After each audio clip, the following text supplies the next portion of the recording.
जहाँ जहाँ कुंभ होगा वहाँ पूरा समय देना पड़ेगा और कम से कम एक बढ़िया भंडारा जिसमें सब भेष भगवान आ जाएं और विशिष्ट महंत श्री महंत अपनी सामर्थ्य के अनुसार। हमारे यहाँ तो ऐसा भी है कि किसी की सामर्थ्य नहीं है तो अब हजारों लोग प्रसाद पा रहे हैं। आज भगवत कृपा से कम 12-13 क्विंटल आटे की पूड़ी तो रोज बन रही है और 7-8 क्विंटल चावल का भात रोज बन रहा है। और सामग्री अलग है, बाल भोग की अलग है, क्षेत्र अलग बट रहा है। कैसे हो रहा है, कहां से हो रहा है, ये जानकी नाजी जाने। और इसकी चर्चा पूरे कुंभ में भी, ऐसा नहीं है, पूरे कुंभ में इसकी चर्चा है। तो अब इतने बड़े भंडारे में कितना नमक पड़ता होगा, हम रसोईया तो है नहीं तो हम बता देते हैं भाई। 10 क्विंटल आटे की पूड़ी बने, दाल बने, साग बने तो उसमें नमक भी तो पड़ेगा ना। तो नमक कितना पड़ जाता होगा हमें अंदाजा नहीं है, और कुछ बिना उसके बोलेंगे तो झूठ हो जाएगा, इसलिए झूठ मुंह से निकलना नहीं चाहिए। और आज हमारे मन में ये बात आई है तो हम पूछेंगे भी, एक बार आज जानकारी करेंगे गंगादास जी के माध्यम से कि रसोइयों से पूछ के बताएं कि एक दिन में लगभग अनुमानित कितना रामरस ठाकुर जी की सेवा में लग रहा है, रसोई की सेवा में लग रहा है। हमारे यहाँ महाराज जी एक प्राचीन परंपरा है। कई परंपराएं ऐसी होती हैं जिनका अर्थ लोगों की समझ में नहीं आते, लेकिन वे परंपराएं। कुंभ में एक परंपरा है, हनुमान जी का ध्वज स्थापित हो जाता है तो एक बोरा नमक ध्वज के पास रखा जाता है।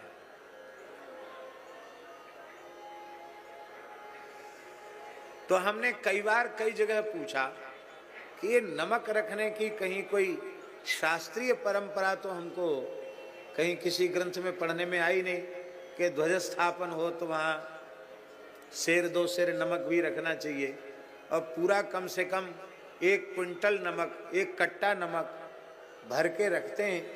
क्या बात है, इसका क्या प्रयोजन है? तो हमने कई लोगों से पूछा, पुरानी बात है, तो किसी ने समुचित समाधान हमको नहीं दिया। सबने एक, अरे पुरानी परंपरा है कि ध्वजा स्थापित होती तो नमक रखा जाता है। भाई परंपरा तो है, पर परंपरा के पीछे उसका भाव क्या है? तो हमने अपने पूज्य गुरुदेव श्री पहाड़ी बाबा महाराज से इस विषय में पूछा कि महाराज जी कुंभ में जो नमक रखने की परंपरा है ये क्यों है? बोले ध्वज हनुमान जी का है, चाहे दिगंबर का पचरंगा हो, चाहे निर्वाणी का लाल हो, अथवा निर्मोही का श्वेत ध्वज हो, ध्वज के रूप में हनुमान जी ही माने जाते हैं। हमारे यहाँ परंपरा में वो हनुमत ध्वज ही है। और हनुमान जी अष्ट सिद्धि नवनिधि के दाता हैं, तो उस ध्वज के पास एक बोरा नमक रखने का प्रयोजन है कि प्रभु कोई भूखा न जाए, 1 बोरा नमक तक रोज खर्च हो तो भी आप लाज रखना। आटे का तो हिसाब किताब है,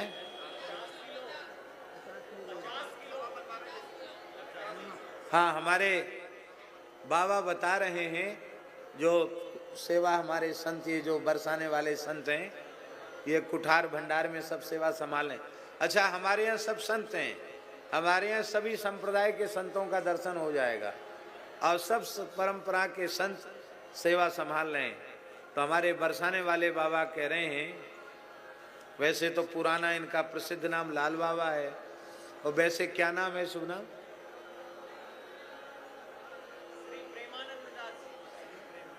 श्री प्रेमानंद दास बाबा कह रहे हैं कि 50 किलो नमक रोज अभी भगवान की रसोई में लग रहा है।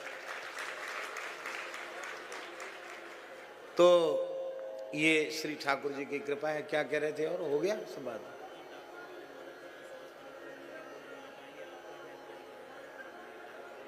कब कराना है बोलो? गंगादास, गंगादास,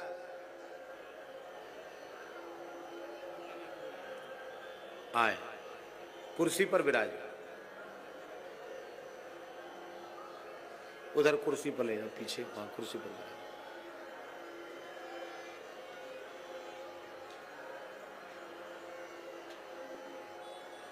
ये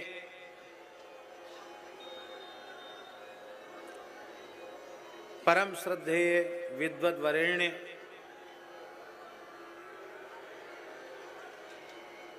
अभिनव पाणिनि पंडित श्री रमाकांत जी हैं, पांडे जी कृपा करके पधारे हैं, अपने ही शिविर में यहीं विराज रहे हैं। और काशी के गण्यमान्य श्रेष्ठ विद्वानों में आपका स्थान है। और हमारे मलुक पीठ के अनेक ब्रह्मचारी आपके अंतेवासी होकर आपके चरणों में बैठ करके व्याकरण आदि का अधिगम कर रहे हैं। तो हम आपका वंदन करते हैं, आपका स्वागत करते हैं। एक बार गंगादास जी को बुलाना।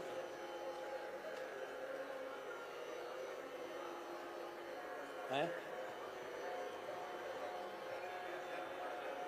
अच्छा, हमारे श्री वेदांती जी बोल रहे हैं कि श्री रामानंदाचार्य विश्वविद्यालय में भी, जयपुर में जगतगुरु रामानंदाचार्य विश्वविद्यालय, उसमें भी आपने अध्ययन कराया है। और पूज्य रेवासा महाराज से भी आपका बहुत घनिष्ठ प्रेम था। और अब आपको रेवासा भी पधारना है।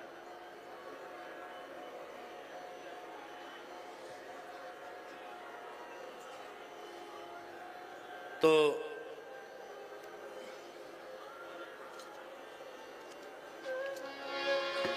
आज समय भी बहुत अधिक हो गया है।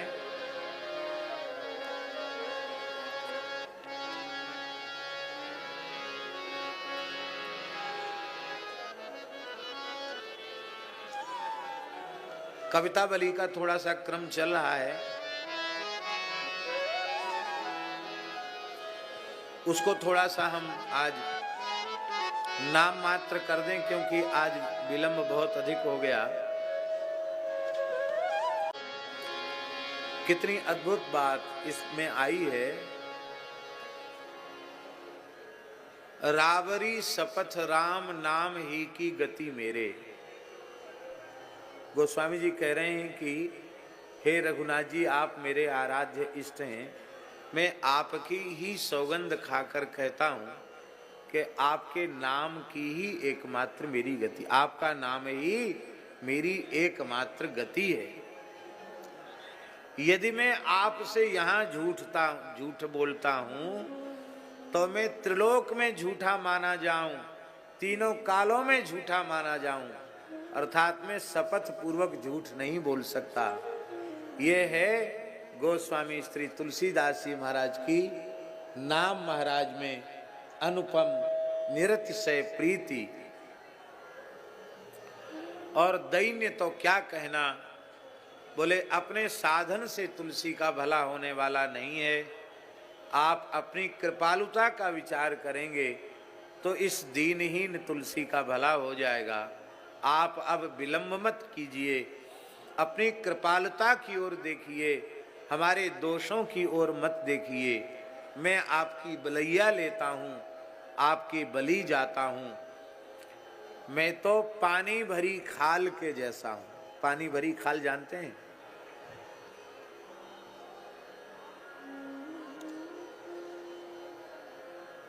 ये जो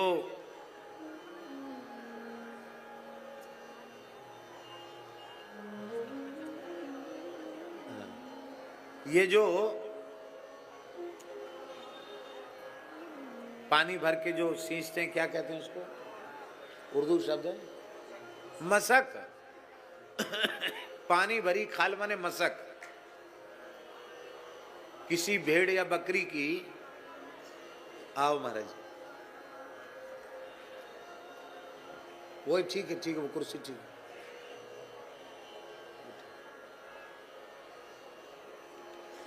जय जय श्री राधे।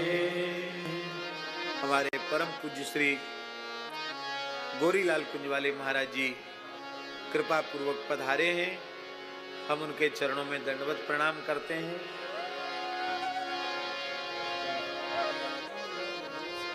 बाद में पधार। हाँ, क्या करना है उसमें?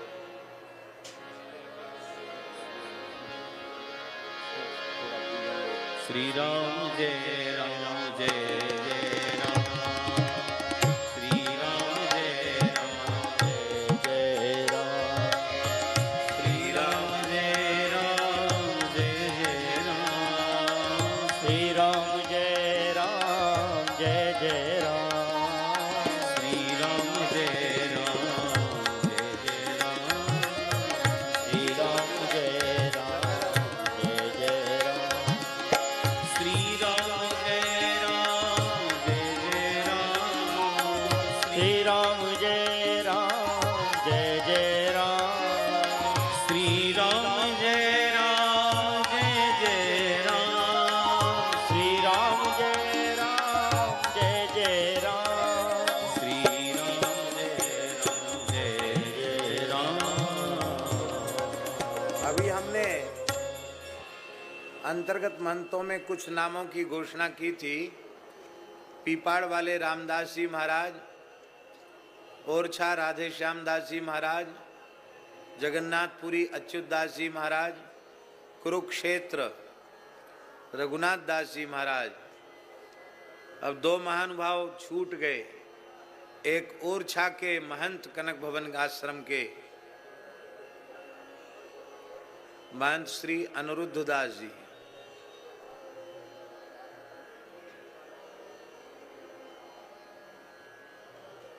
अनिरुद्ध दास जी, और लिधौरा के महंत श्री संत दास जी। ये दो और हो गए। कितने हो गए कुल? सप्तऋषि हो गए। चलो, कुल 7 हो गए। जय जय श्री सीताराम। अब थोड़ी देर समाहित चित्त से कथा का श्रवण कर लें। आज न तो विशेष व्याख्यान का अवसर है और न विशेष व्याख्यान संभव है। थोड़ी सी चर्चा हम जरूर करेंगे।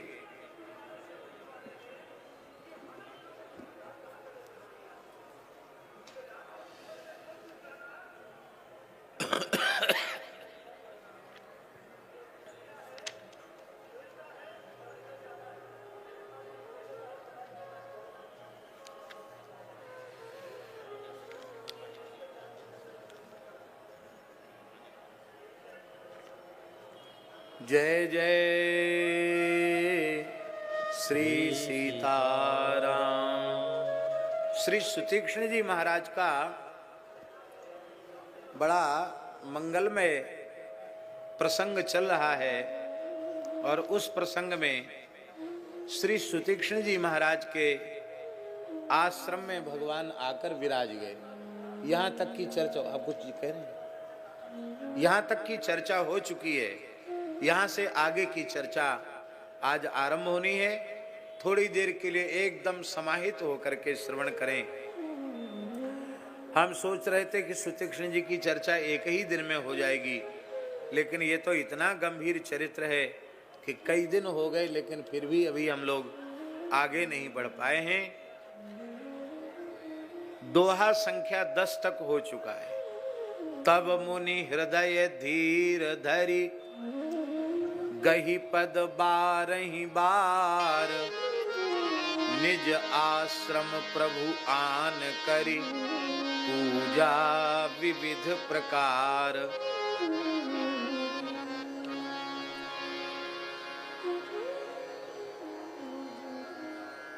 यहाँ सुतीक्ष्ण जी के लिए गोस्वामी जी ने सबसे पहले मुनि शब्द का प्रयोग किया है। मननशील को मुनि कहते हैं। मुने रुच्च औनादिक प्रत्यय होकर के मुनि शब्द निष्पन्न होता है। मुनयः मने मनन करतारः, मनन करने वालों को मुनि कहते हैं। और वैसे मुनि का अर्थ है, श्रीमद् भगवत गीता जी के अनुसार, जो दुख में उद्विग्न न हो और लौकिक पारलौकिक भोगों से सुख प्राप्ति की इच्छा का सर्वथा अभाव हो चुका हो, लौकिक पारलौकिक भोगों को भोगनों की स्पृहा जिसके चित्त में न रही हो, न किसी के प्रति राग हो और न किसी के प्रति द्वेष हो और न किसी से भय हो। भय की बात जो विशेष है वो इसलिए है कि उसकी दो बातें हैं।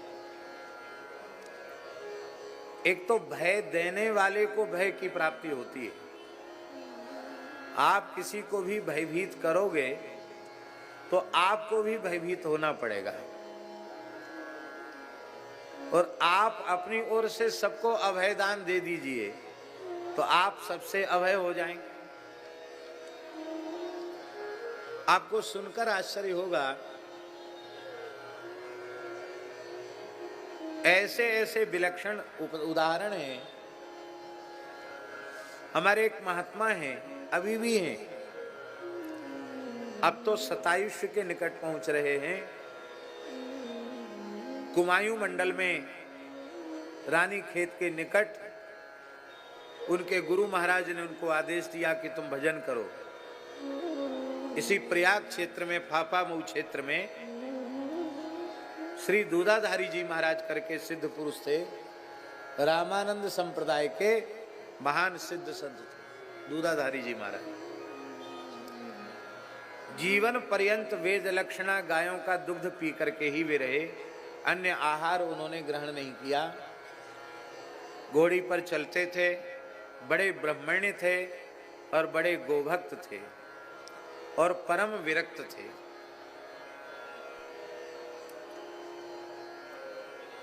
जवाहरलाल नेहरू के बाबा भी उनका दर्शन करने जाते थे, उनके पिता भी उनका दर्शन करने जाते थे, और प्रामाणिक लोगों से सुना हुआ है कि जब नेहरू प्रधानमंत्री देश के बने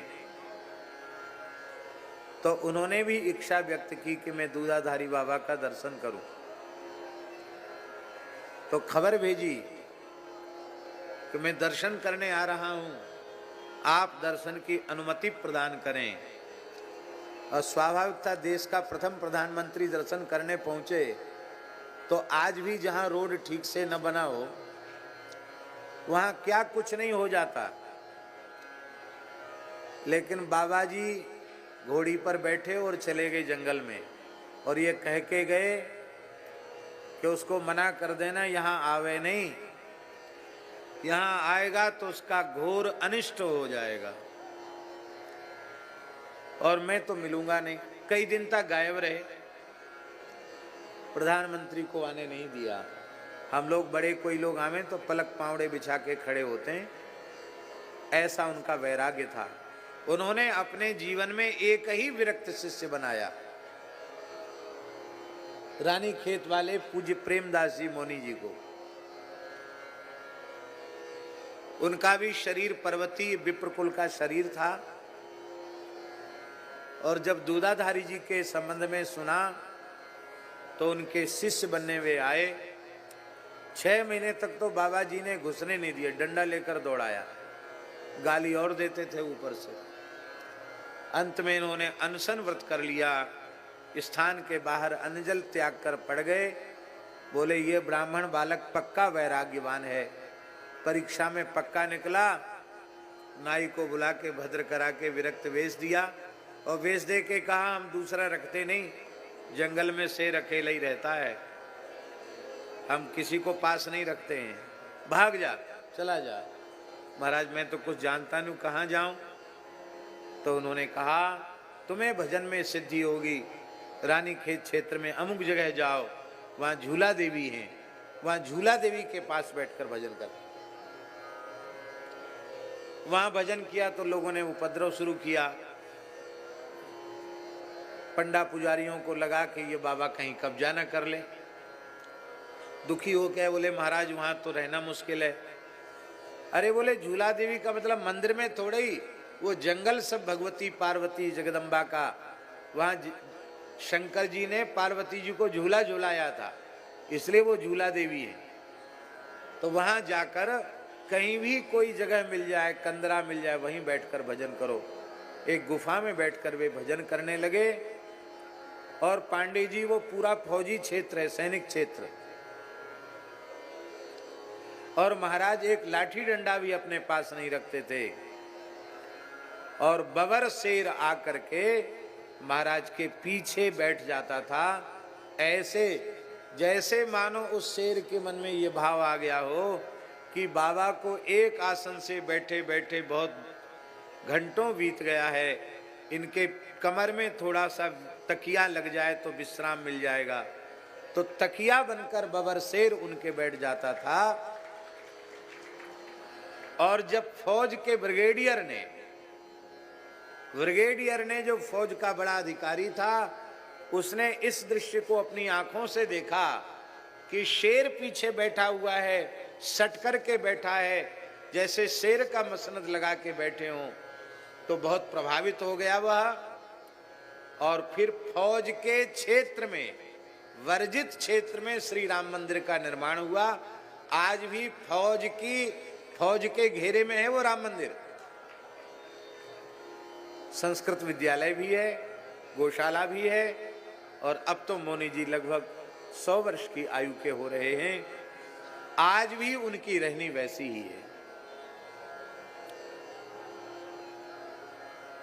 और उनके आश्रम के चारों ओर आज भी हिंसक जीवों का भय, पर वो कहते आश्रम के भीतर शेर आ जाएगा, भालू आ जाएगा, बघेरा आ जाएगा, तो कोई डरना मत। क्यों?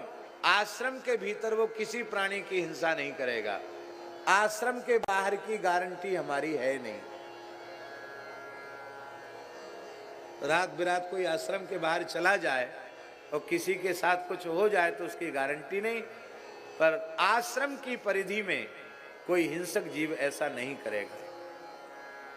हमको लगा कि ये कोई तंत्र है कि मंत्र है कि कोई सिद्धि है, क्या कोई चमत्कार है, पर ग्रंथों को देखने से अनुभूति हुई। अहिंसा प्रतिष्ठायाम तत्सन्निधौ वैरत्यागः, महर्षि पतंजलि योग सूत्र में लिख रहे हैं। और महाभारत में यह बात लिखी है कि जो ऋषि मुनि प्राणी मात्र को अपने से अभय कर देते हैं, वे स्वयं अभय हो करके और वन में प्रतिष्ठित होते हैं। महाभारत में तो यहां तक लिखा है कि अभय प्रदान करना ही अहिंसा व्रत है। अहिंसा व्रत क्या है? मन वाणी क्रिया से किसी को पीड़ा न पहुंचाना, यही अहिंसा है। और ये अहिंसा तब होगी जब सब जीवों को अभय कर देगा, अपनी ओर से अभय दान दे देगा। महाभारत में लिखा है अहिंसा सर्वभूतानाम यथा माता तथा पिता। जिसने अहिंसा का व्रत ले लिया है, जिसने प्राणी मात्र को अपने आप से निर्भय कर दिया है, वह मनुष्य कोटि में नहीं है। सर्वभूतानाम, संपूर्ण प्राणियों के पिता माता के समान है वो।